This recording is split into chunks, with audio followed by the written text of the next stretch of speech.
Hello guys, dito po tayo ngayon sa BGC Ortigas Bridge. So ngayon dito po tayo sa Lawton Avenue at i-update ko po kayo sa mga kaganapan dito. At ngayon po ay ito po kasi ay nag-open ngayon, binubuksan itong BGC Ortigas link. So ito po yung umpisa dito guys, ito sa may Kalayaan Avenue. Ayan naman po ay BGC po naman yan. Yan tinatawag nilang Global City. So ito guys yung tulay papunta doon sa Ortigas Center. Ayan, mahaba-haba po ito guys. Papunta po yan, tatawid po yan sa Pasig River. So ayan, bibigyan ko po kayo ng update. Pupunta po tayo doon sa unahan pa. So ayan guys, nakikita nyo naman yan. So ito po yung araw ng pagbubukas nitong tulay na ito. Itong kahabang tulay na ito papunta doon sa tawid sa Pasig, papuntang Ortigas. So maganda na ito guys kasi hindi na po kayo kailangang umikot pa doon sa EDSA or doon sa C5 para pupunta lang kayo ng Ortigas. At syempre guys, kung kayo naman ay dadaan dito, malaki pong kaginhawaan, no?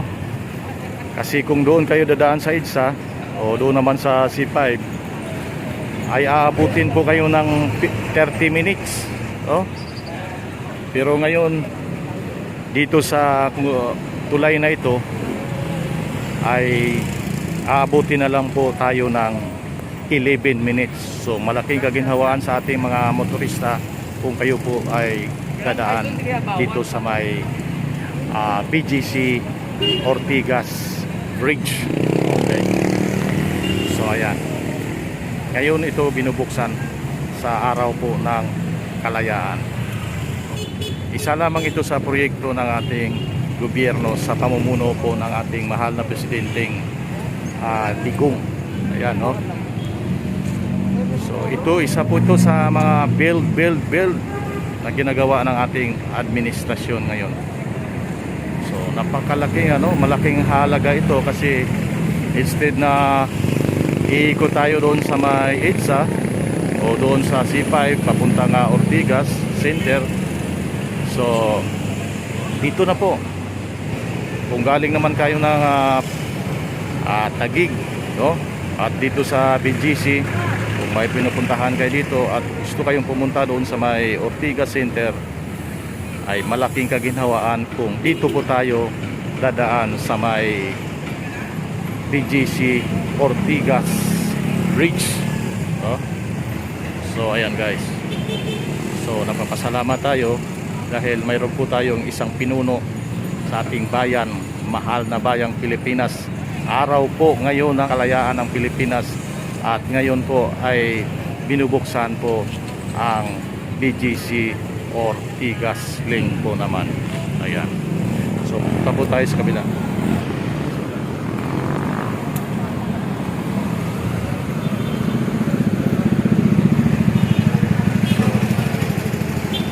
So ito naman yun po guys, yung ito silalim, di pa binadaanan ito sa may papunta naman tong Guadalupe, may ilalim na ito.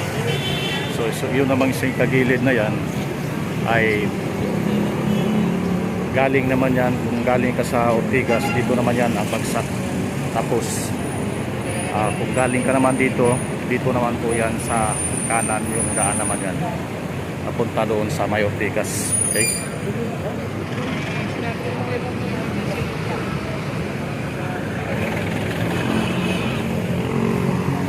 So ito naman yun guys, yung galing ka po dito sa may BGC. Ayan yung BGC natin yan.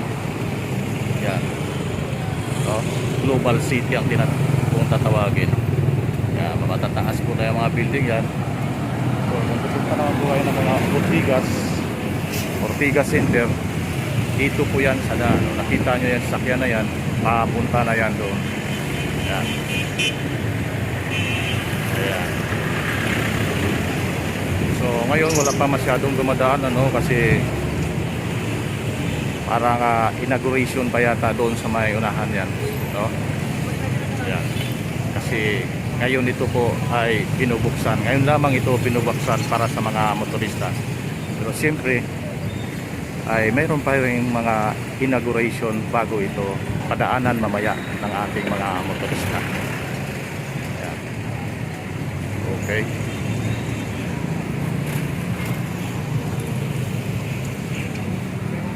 So ito naman sa ibabaw, no? Ayan, diretso na yan mismo doon siguro sa papunta doon BGC mismo, no? Okay. So ito na mga daan na ito, kung galing ka namang Pasig o di kaya Taguig, no? Kung saan man galing sa galing South Luzon at kung pupunta kayo ng Ortigas, so dito na lang sila dadaan, no? Kakanan na lang sila dito. Hindi katulad noon na yung nakikita nyo yan silalim, dyan pa sila dumadaan, no? Dadaan pa ng Guadalupe at papuntang Itza. Pero ngayon ay kung nabuksan na talaga ito ngayon, dito na lang po talaga dadaan yan. Ayan, nakikita nyo yung sasakyan na yan, sasakyan ng media. Ayan, papunta na yan doon. Okay.